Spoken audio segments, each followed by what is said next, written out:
Welcome to my channel, The World of Science Fiction. Don't forget to like and subscribe to the channel. Kale felt the cold not as a temperature, but as a presence. It was a pressure against the insulated walls of Outpost 734, a constant weight that promised to crush and consume anything that faltered. For 5 standard years, he had lived with this pressure, a low-level functionary in the Combine's grand, grinding machine of resource extraction. He was a guard, a watcher, a ghost in gray fatigues who patrolled the same sterile corridors and stared out at the same landscape of perpetual twilight on the ice-locked world of Cryos. The planet knew only one season, and it was the final one. His past was a thing of grit and fire, a legionnaire's life spent on sun-scorched worlds where the enemy was visible and the objectives were clear. He had been good at it. Too good. The skills that made him an effective soldier were liabilities in peacetime, and the memories were anchors that dragged him down into a quiet, simmering disillusionment. So he had taken this post, a contract that was less a job and more a form of self-imposed exile. Here, the only enemy was the frost that crept into every seal and the boredom that froze the soul. His patrol route was an unchanging circuit. He walked the perimeter of the primary geothermal converter, a colossal structure of dark metal and reinforced plasteel that plunged deep into the planet's crust. It was the heart of the operation, drawing up the world's lifeblood to power the Combine's distant wars and glittering cities. The air thrummed with its power, a deep, resonant hum that vibrated through the soles of his boots and settled in his bones. It was a sound he had come to associate with the slow, methodical death of a world. The outer ring of his patrol took him past Containment Sphere Delta. It was not like the other sectors, which housed machinery or supplies. Delta housed the regulator. That was the official Combine designation. To the engineers, it was a biological component. To the warden, it was a tool. To Kale, after years of silent observation, it was simply a prisoner. The creature was the last of its kind, or so the briefing slates claimed. A native cryon, ancient and frail, found in a deep subterranean cavern during the initial drilling. The Combine's xenobiologists had discovered its unique ability to influence geothermal activity, to soothe the planet's violent, unstable core. And so they had built a prison for it, right at the nexus of their operation, and harnessed it. The Elder, as the Roughnecks called it in hushed tones, was now the living heart of their machine. Her containment sphere was a cruel mockery of a natural habitat. The transparent dome was open to the sky, exposing her to the relentless, soul-stealing wind and the biting ice crystals that fell like powdered glass. Protocol stated that cryons thrived in the extreme cold, that it was their natural element. Kale had read the reports. He had also watched the Elder for years. He had seen the truth. She was a being of impossible thinness, her limbs like sticks of dark, polished wood, and her skin the color of ancient glacial ice, shot through with faint, pulsing veins of soft blue light. She never moved from the center of the sphere, a small, rocky platform where the wind was at its most vicious. And every day, Kale watched her shiver. It was not a violent tremor, but a constant, subtle vibration, a silent testament to a misery the Combine protocols refused to acknowledge. His duty was to ensure the containment field remained active and to report any anomalies. He did his duty. He walked his path, his face a mask of indifference, his thoughts his own. He observed the way the blue light in her veins would dim when the wind howled its loudest, the way her long, delicate fingers would clench into tight knots, as if trying to hold on to a warmth that no longer existed. He saw not a biological tool, but a creature in profound and unending agony. The storm began, as they always did on Cryos, without warning. The gray sky thickened into a churning mass of black, and the wind rose from a mournful cry to a furious, deafening roar. The temperature plummeted, flashing red on Kale's wrist-mounted display. -112°C. Even the outpost groaned under the assault, its metal frame contracting with sharp, percussive cracks. Kale stood at his observation post, a small, armored window looking out at Containment Sphere Delta. The blizzard was a white wall, a maelstrom of snow and ice that all but erased the world. But he could still see her, a faint, fragile silhouette against the raging storm. And the shivering was different now. It was no longer a subtle tremor. It was a violent, uncontrolled convulsion that shook her entire emaciated frame. The pale blue light in her veins was flickering erratically, like a dying star. He knew the protocol. Report the anomaly. Wait for a superior officer. A xenobiologist would be dispatched, would take readings, would file a report that would conclude the specimen was functioning within acceptable stress parameters. Nothing would be done. He had seen it happen before. Something broke in him then. It was not a loud, shattering thing. It was a quiet, cold snap, like a branch surrendering to the weight of the ice. It was the culmination of 5 years of silent complicity, of watching a slow, methodical act of torture sanctioned by regulations and justified by profit. It was the memory of 100 battlefields, of a life spent following orders that chipped away at his soul until little was left but a hollowed-out shell. He looked at the Shivering Elder, a being stripped of everything, left to freeze for the sake of efficiency. And in her, he saw a reflection of his own frozen spirit. The decision was not a decision at all. It was an impulse, an instinct that bypassed years of training and discipline. He keyed the sequence for a maintenance cycle on the containment field's emitter, a low-level command that would create a brief, 2-second gap in the shimmering wall of energy. It was a breach of a dozen regulations, an act of professional suicide. He did not hesitate. He unfastened the clasps on his own thermal regulation jacket. The thick, multilayered fabric was the only thing that kept a man alive out here. The moment he shrugged it off, the brutal cold of the corridor bit into him, sharp and immediate. He held the jacket in his gloved hands. It felt heavy, substantial, a small piece of warmth in a universe of cold. He timed it perfectly. As the maintenance alert flashed green on his display, he hit the activation key. The containment field flickered, a section of the shimmering barrier dissolving for a mere 2 seconds. He moved with the speed and precision of his Legionnaire days. One step through the gap. He was inside. The wind hit him like a physical blow, stealing the air from his lungs. He reached the Elder, her body trembling so hard he could feel the vibrations through the stone platform. He did not look at her face. He could not. He simply draped his jacket over her thin, convulsing shoulders. The fabric, still holding the warmth of his own body, settled around her. For a single, infinitesimal moment, her shivering stopped. The pale blue light in her veins flared, not erratically, but with a sudden, brilliant intensity. It was a light of impossible purity, a pulse of pure energy that erupted from her and washed over him. It was not hot or cold. It was simply vast. It felt like the birth of a sun and the silence of a dead galaxy all at once. Then the 2 seconds were up. The field snapped back into place, and the pulse of light slammed into the emitters. The world turned into a scream of tearing metal and shattering light. Every alarm in Outpost 734 went off at once, a cacophony of sirens and klaxons that echoed the chaos erupting around him.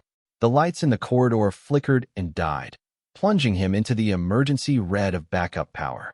The deep, steady hum of the geothermal converter faltered, rising in pitch to a painful, metallic shriek. Kale was thrown back against the far wall as the entire structure shuddered, a deep, violent tremor that came not from the storm, but from the planet itself. He had not just broken a rule. He had broken the machine. The comms unit on his shoulder crackled to life, the voice of Warden Valerius cutting through the din, sharp and venomous. Containment breach in Delta. All units, converge. Find the saboteur. Seal the sector. Valerius's voice was the sound of cold, controlled fury. Kale knew that voice.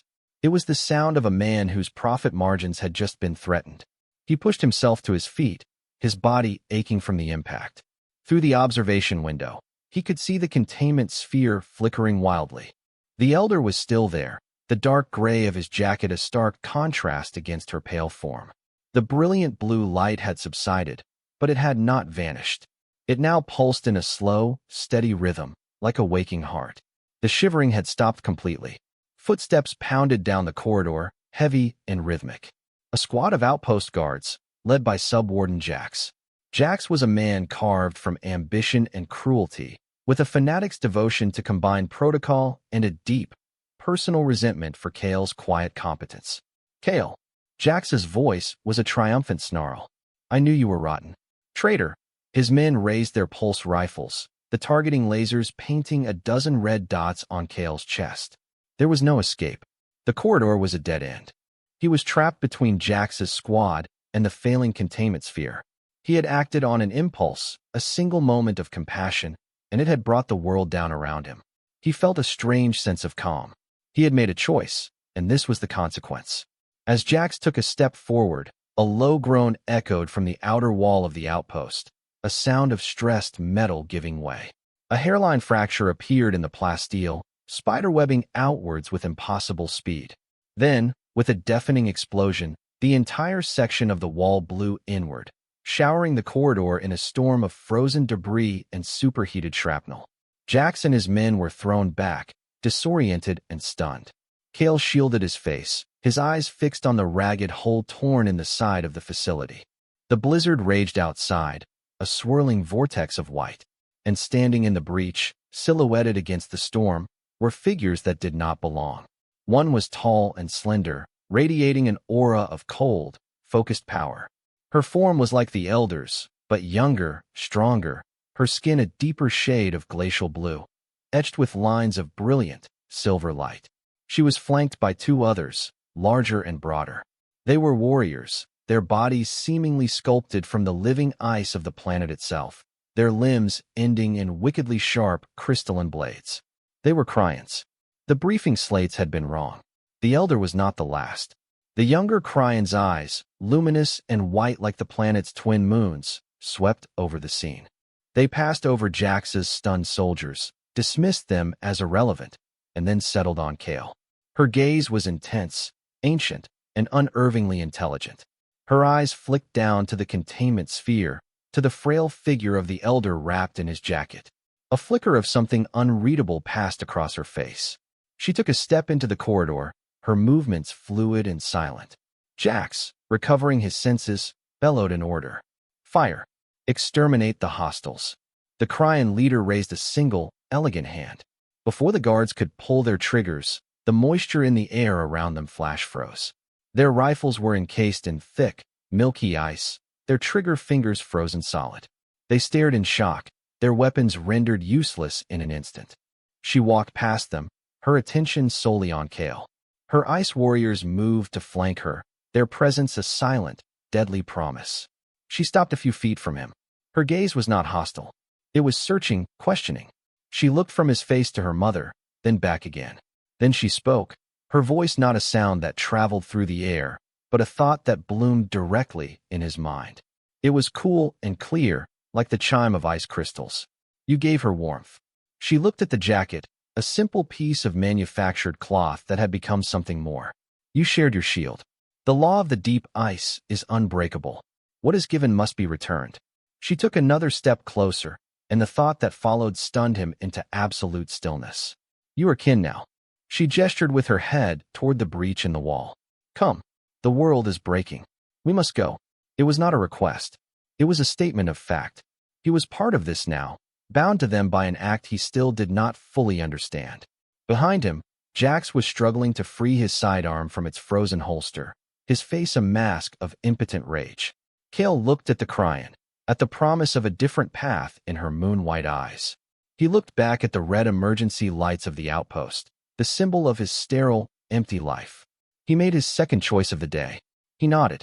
The escape was a chaotic blur. One of the ice warriors shattered the failing containment sphere with a single, contemptuous blow.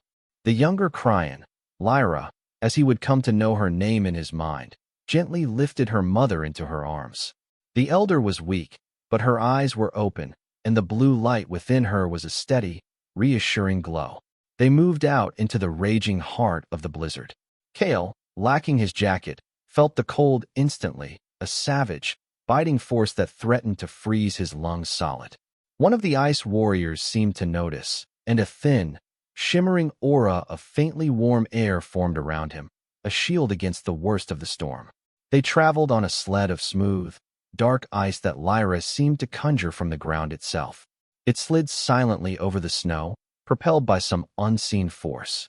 The outpost shrank behind them, its alarms a faint, tinny sound lost in the howl of the wind.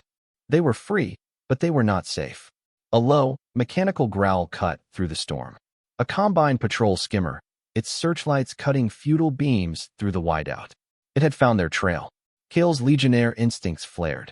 He scanned the featureless landscape for cover, for an advantage, but there was none. They were exposed. "They are coming," he said, his voice raw, the words snatched away by the wind. Lyra's response echoed in his head. "They are blind and foolish. They hunt what they cannot comprehend." She raised her hand, and a wall of solid ice, 10 meters high and 3 thick, erupted from the ground directly in the skimmer's path.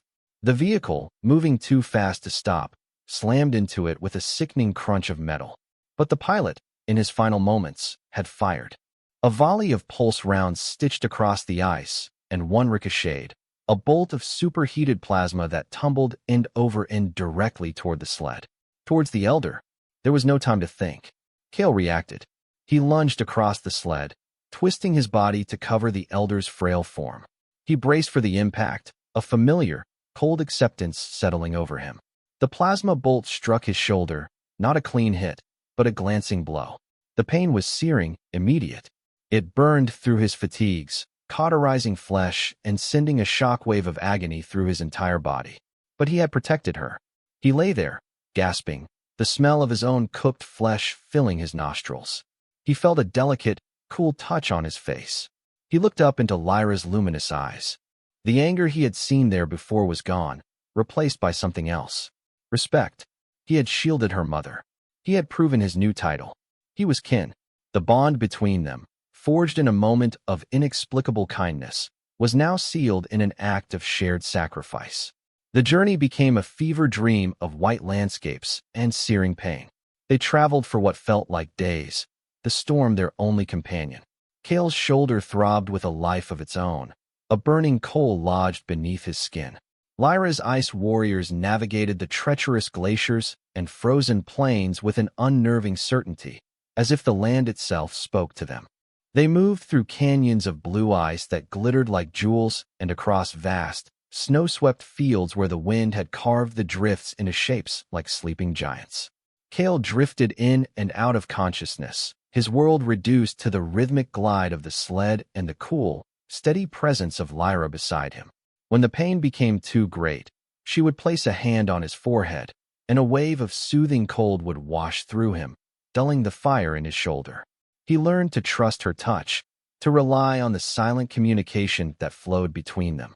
Words were unnecessary. They were bound by the shared ordeal of survival, fugitives in a world that was actively trying to kill them. He watched her as they traveled. He saw the way she cared for her mother, adjusting his jacket, to better shield her from the wind. He saw the way she read the landscape, her eyes tracing patterns in the snow that were invisible to him. She was not a monster, not a savage. She was the leader of her people, fierce and protective, burdened by a grief that seemed as vast and as old as the ice around them. He began to understand that her power was not just a weapon. It was a connection, a deep and intrinsic bond with the planet itself. Finally, they stopped. They had reached a sheer cliff face of black, volcanic rock, a featureless wall that stretched for kilometers in either direction. It seemed an impassable barrier. Lyra dismounted the sled and walked to the wall, placing her palm flat against the cold stone. The silver lines on her skin pulsed with light, and the rock before her seemed to shimmer, to lose its solidity.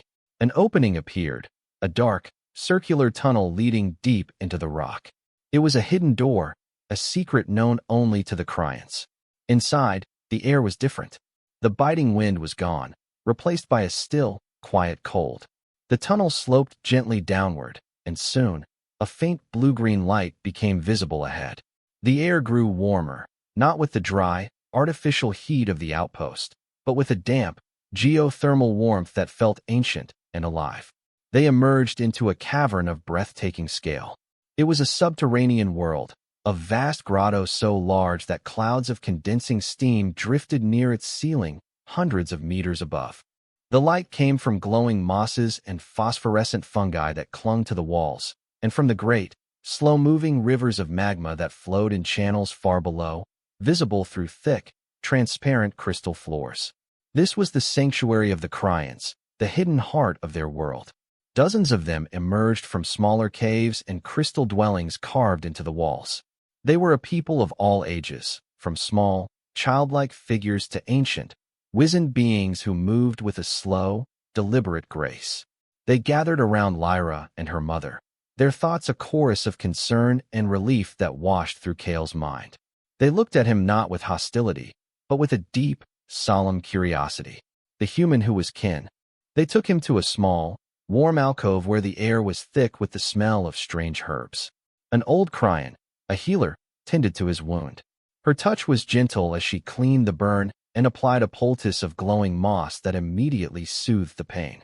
As she worked, the elder was brought before him, now resting on a bed of soft, fibrous plants. She looked stronger, the light in her veins a steady, healthy blue. Her voice entered his mind, older and deeper than Lyra's, yet possessing the same crystalline clarity. The child of two worlds. The one who gave warmth.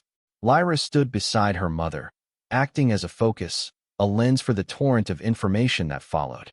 Through a series of powerful, vivid images and feelings that were more potent than words, they showed him the truth. The Cryans were not merely inhabitants of the planet. They were the planet, or at least its consciousness, its nervous system. Each Cryan was a node in a vast, psychic network that monitored and regulated the violent geothermal forces of their world. They were gardeners tending a volcanic paradise. The Elder, whose true name was a complex string of resonant thoughts that meant something like Great Stabilizer, was the nexus of this network. She was the heart.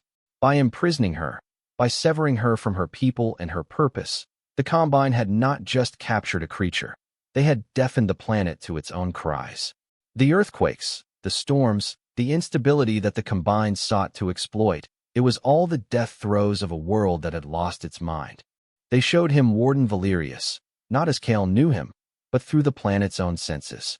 They showed him reviewing geological data, seeing the approaching cataclysm not as a danger, but as an opportunity. The planetary stress was forcing a rare, hyperdense element to the surface, a material worth more than 1,000 worlds. Valerius was accelerating the collapse, bleeding the planet dry for a final, catastrophic payday, intending to abandon Cryos to its fate. The revelation settled in Kale's soul like a block of ice. He had been a part of this, a guard in a slaughterhouse. His disillusionment curdled into a cold, hard rage. He had fought for the Combine, believed in its mission of bringing order to the galaxy. He saw now that it was the order of the parasite, the peace of the tomb. Later, Lyra came to him as he sat alone, staring into the glowing depths of the cavern. She gestured to his shoulder, where the healer's poultice was already knitting the flesh back together. Then she pointed to his chest, to the faint, silvery lines of old scar tissue from a piece of shrapnel that had nearly taken his heart during the siege of Cygnus X-1. She reached out a hesitant hand and traced the line of the old wound. As her fingers made contact with his skin, a jolt went through him. It was not an attack, but a connection. For a brief, overwhelming moment, he felt her pain as if it were his own. He felt the shock of her mother's capture, the decades of helpless rage, the crushing grief of watching her people dwindle and her world die. He felt the weight of leadership, the terrible responsibility of holding the hope of a dying race in her hands. And she, in turn, felt his. The terror and confusion of his first battle. The bitter ashes of 100 meaningless victories. The gnawing emptiness of a life spent serving a lie. The profound loneliness of his exile on Cryos. When she pulled her hand away, the space between them had changed. There were no more questions, no more doubts. He was no longer just an ally of convenience, a stranger bound by a strange law. He understood her people's fight. It was his fight now, too. He was kin, not just by title, but by the shared burden of a broken world and the scars they both carried. The peace of the sanctuary was shattered by a deep, resonant boom that echoed from the surface world. The entire cavern trembled, and dust rained down from the high ceiling. Another boom followed, closer this time. Kale recognized the sound instantly. Seismic charges. The Combine was searching for them, blasting the planet apart to find its heart. Lyra's face was a mask of cold fury. Valerius, he will not have our home. The Cryan warriors, their bodies of living ice shimmering with deadly intent, gathered at the entrance to the cavern. Kale stood with them. He was given a weapon, a long, crystalline spear that felt strangely light and perfectly balanced in his hands. It hummed with a faint, internal energy. His old life was over. He was a soldier again, but for the first time, he knew what he was fighting for. They did not have to wait long. A section of the cavern roof near the entrance exploded inward, and combined legionnaires began rappelling down on grav lines. They were the elite, clad in heavy environmental assault armor, their helmets concealing their faces, turning them into anonymous engines of destruction. And leading them, his silver and red subordinate armor a stark slash of color against the rock, was Jax. Nowhere left to run. Traitor, Jax's voice, amplified by his helmet's external speaker, boomed through the cavern. And look at you, playing native. You will burn for this. The battle was joined. The legionnaires opened fire, their pulse rifles sending searing bolts of energy into the cavern. The Cryan warriors surged forward to meet them. It was a clash of two worlds. The brutal, disciplined firepower of the Combine against the fluid, elemental power of the Cryans. The ice warriors formed shields of impenetrable crystal to deflect the energy blasts, then lashed out with blades that could shear through plasteel armor as if it were paper. Kale fought with a grim, cold efficiency he had not felt in years. He moved through the chaos, his legionnaire training guiding his body while his new purpose fueled his spirit. He was not fighting for a contract or for a flag. He was fighting for a people and a world that had claimed him as their own. He drove his spear through the chest plate of a legionnaire, the crystalline tip easily piercing the advanced alloy. He saw the man's eyes go wide with shock behind his visor before the life faded. There was no triumph in it, only a grim necessity. But the Combine's numbers were too great. For every legionnaire that fell, two more descended from the surface. And then came the heavy weapons. Automated turrets were lowered into the breach, spitting a relentless hail of plasma that drove the Cryan warriors back. The air filled with the smell of ozone and vaporized rock. It was a losing fight. Kale saw it. Lyra saw it. The Cryans were powerful, but they were few. They were guardians, not soldiers, and they were facing the most ruthless military machine in the galaxy. The planet itself seemed to sense their desperation. The tremors grew more violent, great chasms splitting open in the cavern floor, swallowing warriors from both sides. The end was coming, not just for the sanctuary, but for all of Cryos. They were in an unwinnable war. In a lull in the fighting, as both sides regrouped amidst the wreckage, Lyra led him deeper into the cavern, to the chamber where her mother rested. The elder was glowing with a soft, sorrowful light. Her voice filled their minds, a message of despair and a final, desperate hope. The world heart fails. The breaking is almost complete. Force cannot mend it. Only a new bond can be forged. She showed them a vision. A place deep beneath the outpost, at the very bottom of the main geothermal bore. A chamber where the raw, untamed energy of the planet's core was focused into a single, blindingly powerful stream. The Combine called it the primary conduit. The Cryans called it the Heart Forge. It was the place where a new regulator could be made, a new consciousness bound to the planet to restore the balance. But the Elder was too weak to make the journey, and her connection was already too frayed. The bond required a new paradigm. It required a melding of two distinct natures, the deep, ancient consciousness of Cryos, and the complex, structured mind of an off-worlder. A human mind. A mind that could bridge the gap between the planet's primal energy and the cold logic of the machines that were killing it. The sacrifice was absolute. The person who entered the Heart Forge would not die. They would be unmade and remade. Their consciousness would be stretched across the entire planet, their mind becoming the new regulatory network. Their body would be consumed, their identity dissolved.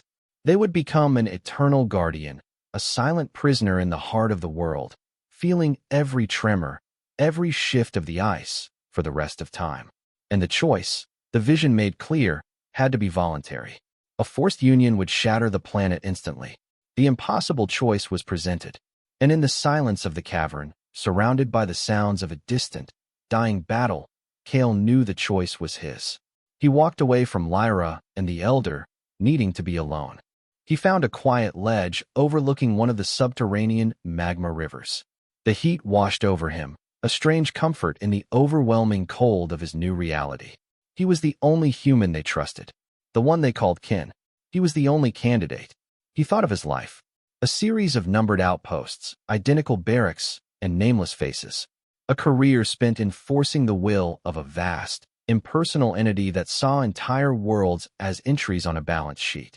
He had followed orders, done his duty, and all it had brought him was a hollow ache in his chest and a collection of scars, both visible and not. His existence was a flat line, a slow march toward a meaningless end in the service of men like Valerius. What was he weighing? The end of that life against the survival of this one? He looked around the cavern, at the soft, living light, at the families of the Cryans huddled in the smaller caves, their thoughts a quiet hum of fear and hope. He thought of the elder, shivering in the cold. He thought of the simple, inexplicable act of putting his jacket on her shoulders. That one, small moment of defiance had led him here. It had given his life a trajectory, a purpose, that it had never possessed before. To become the world's guardian was to lose himself. To lose Kale, the jaded legionnaire, the tired guard. But what was he, really? A ghost haunting the ruins of his own past. Perhaps losing that ghost was not a sacrifice. Perhaps it was a release. He would trade his lonely, finite existence for an eternal, vital purpose. He would become the shield, the warmth, the balance. He would build something with his end, rather than simply letting it happen. The internal debate was surprisingly short. The cold logic of his training analyzed the variables, certain personal annihilation versus the certain salvation of a world and a people who had shown him more kindness in a few days than the Combine had in a lifetime. The choice was clear. The cost was acceptable. He found Lyra near the entrance, directing the defense. The fighting had intensified. The legionnaires were pushing closer. She turned as he approached, her luminous eyes searching his face. She already knew. He did not need to speak. The silent language that had grown between them was enough. He looked at her, meeting her gaze without flinching. Then he nodded, a single, sharp movement, and tilted his head toward the direction of the surface, toward Outpost 734, toward the Heart Forge. A wave of profound sorrow washed over him from her mind, a grief so pure and deep it almost staggered him. But beneath it, there was a bedrock of gratitude and a solemn, resolute acceptance. She understood the necessity. She honored the choice. She stepped forward and placed her palm on his forehead. It was not the brief, questioning touch from before. This was a farewell. He felt her memories, her hopes for her people, her love for her mother, her respect for him. A final gift. Go, Kalekin, her thought came, the first and only time she had used his name. Be the heart that does not break. The plan was desperate, bordering on suicidal. They had to get back to Outpost 734, infiltrate the most heavily guarded sector, and reach the primary conduit control chamber deep in the facility's core. The main Cryan force would launch a full-scale assault on the outpost's perimeter, a massive, sacrificial diversion to draw the attention of Valerius and his legion. It would be a slaughter, but it would buy them the time they needed. Kale and Lyra, along with her two original Ice Warrior guards, would use a network of ancient lava tubes to bypass the main defenses and enter the outpost from below. It was a path known only to the Cryans, a secret of the deep earth. The final assault began. The cavern emptied as every able-bodied Cryan surged to the surface, their battle cries not sounds, but waves of pure psychic force that made the very rock vibrate. Kale watched them go, knowing most would not return. Their sacrifice was the first payment for the world's salvation. His would be the last. They journeyed through the dark, warm tunnels, the only light coming from the faint glow of Lyra's skin. The silence was absolute, broken only by the distant, thunderous impacts of the battle raging far above them. Finally, they reached a place directly beneath the outpost. Lyra placed her hands on the ceiling of the tunnel, and with a low groan, the rock and metal above them melted away, opening a narrow shaft that led up into a maintenance sublevel of the facility. The outpost was in chaos. The emergency lighting cast everything in a hellish red glow, and the constant, shuddering impacts of the battle outside shook the entire structure. They moved like ghosts through the service corridors, Kale's knowledge of the layout guiding them, Lyra's power disabling surveillance systems, and freezing automated sentries in their tracks. They reached the final approach to the core chamber. The corridor was blocked by a squad of Valerius's personal guard, the Warden's Praetorians, clad in obsidian black armor. And standing with them were Valerius and Jax. Predictable, Valerius said, his voice calm and laced with contempt. He held a heavy, ornate energy pistol, the native creature and its pet. Did you really think I wouldn't guard the heart of my own operation? Jax stepped forward, a vibroblade humming to life in his hand. His eyes, visible through his visor, burned with a feverish hatred. I'll gut the traitor myself, Warden, he is mine. Lyra's thought cut through the air, cold as deep space. Her two ice warriors charged, a blur of white and crystal. The Praetorians met them, and the corridor erupted into a maelstrom of plasma fire and shattering ice. Lyra engaged Valerius, her power against his technology. She threw shards of ice sharp as razors. He countered with a personal energy shield. Kale went for Jax. It was a brutal, close-quarters fight. Jax was fueled by rage, his attacks wild and powerful. Kale was calm, precise, his movements economical. He parried, dodged, and waited for his opening. Jax overextended, and Kale slammed the butt of his crystal spear into the side of Jax's helmet, stunning him. He followed through with a kick that sent the subwarden crashing into a control panel. He turned just in time to see Valerius find an opening. Lyra was focused on disabling his shield, and he fired his pistol, not at her, but at Kale. The bolt of energy caught Kale in the side, a crippling, white-hot agony that dropped him to one knee. Lyra screamed, a true, audible sound of fury and pain. The temperature in the corridor dropped instantly. Valerius's shield cracked, then shattered. The warden stared in horror as a cage of black, impossibly dense ice erupted from the floor, encasing him completely, freezing him into a statue in mid-motion. Kale staggered to his feet, clutching his side. The door to the Heartforge was just meters away. Lyra rushed to his side, supporting him. Go, he gasped. Finish this. She helped him to the circular portal. Inside, the chamber was a vortex of pure, white gold energy, the lifeblood of Cryos, raw and untamed. It was beautiful and terrifying. This was his destination, his transformation. He looked at Lyra one last time, a silent exchange of gratitude, of sorrow, of hope. Then he turned and stepped into the light. The pain was absolute. It was not the burning of a wound or the breaking of a bone. It was the pain of dissolution, of being unmade atom by atom. His body, his memories, his very sense of self were torn apart, shredded by the torrent of pure creation. He screamed, but he had no mouth. He thrashed, but he had no limbs. He was nothing but a single point of screaming consciousness in an infinite storm. And then, the storm subsided. The pain was replaced by something else. Connection. He could feel the network of lava tubes deep in the planet's crust. He could feel the slow, majestic grind of the continental plates. He could feel every snowflake landing on the northern ice cap, every Cryan warrior falling in the battle above, every beat of Lyra's grieving heart. His consciousness expanded, flowed outwards, until he was no longer Kale. He was Cryos. He reached out with his new senses, found the fractures in the planet's core, the wounds inflicted by the Combine's drill. He soothed them. He found the chaotic energies and calmed them, weaving them back into the slow, steady rhythm of a healthy world. He became the balance. A pulse of serene, calming energy radiated out from the Heartforge, spreading across the entire planet in an instant. On the battlefield outside the outpost, the ground stopped shaking. The raging blizzard ceased, the thick clouds parting for the first time in a decade, allowing the pale, gentle light of Cryos' distant sun to touch the snow. The Combine's weapons, powered by the now stable geothermal grid, sputtered and died. The turrets went silent. The Legionnaires' rifles fell inert in their hands. The war was over. The Cryan assault halted. The warriors stood in the sudden, peaceful sunlight, looking at the silent fortress of their enemy.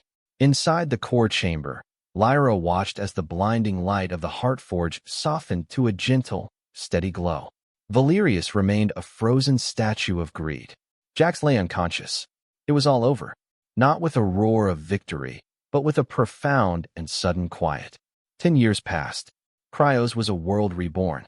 The oppressive gray sky had given way to a perpetual, soft twilight, often broken by the breathtaking beauty of auroras that danced across the heavens. The Combine was long gone.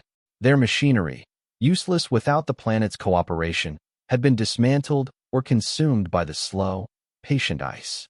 A new city, a collaboration of cryon crystal shaping and human engineering, grew in the shelter of a great mountain range. The two peoples, once enemies, had found a fragile but enduring peace, united by their shared reverence for the world they lived on. The planet was no longer hostile.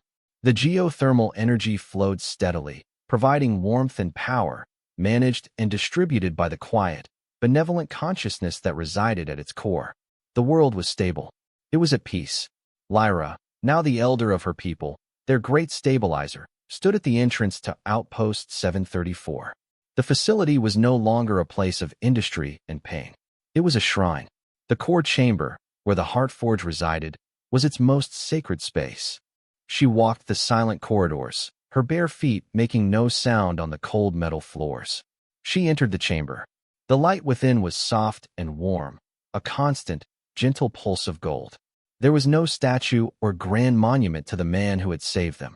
There was only a single, large, smooth stone at the very center of the room. The stone was perpetually warm to the touch. Draped carefully over it, preserved against the passage of time, was a tattered, gray thermal regulation jacket. Lyra knelt and placed her hand on the stone. She closed her eyes. She could feel him. Not Kale, the man. Not a voice or a memory. She felt a vast, silent, and content presence. It was in the steady warmth of the stone, in the gentle hum of the planet's core, in the rhythm of the shifting ice and the whisper of the wind. He was the guardian, the silent kin, the heart that did not break. His sacrifice had not been an end. It had been the beginning of everything. And in the quiet peace of this world, he was not forgotten.